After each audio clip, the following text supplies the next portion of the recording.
এটি লক্ষ্মীপুর জেলার দালাল বাজারে অবস্থিত ২০০ বছর পুরনো জমিদার বাড়ি।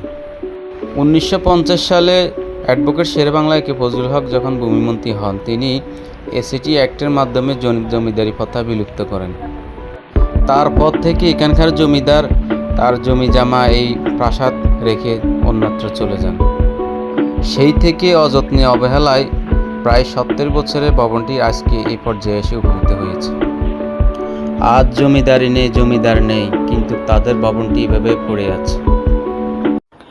আমার পিছনে এই যে উঁচু জায়গাটা দেখা যাচ্ছে, এইখানে জমিদার বসে বিচার আচার করতেন, আর অপরদিকে বিচার প্রার্থী যারা তারা বসতেন। এই যে আপনাদেরকে একটু দেখাই, এবং তার সেরেস্তার যে লোকজন তারা বসতেন পিছনে কামরাগুলোতে। এইভাবে এখানে দেন দরবার বিচার আচার চলতো।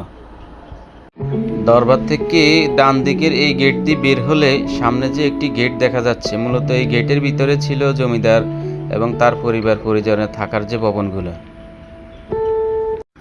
মহলে প্রবেশের এই আরেকটি গেট, যার কিছু নকশা এখনো অক্ষত আছে। এখানে এরকম রাজকীয় কয়েকটি মহল ছিল যেখানে জমিদাররা বসবাস করত।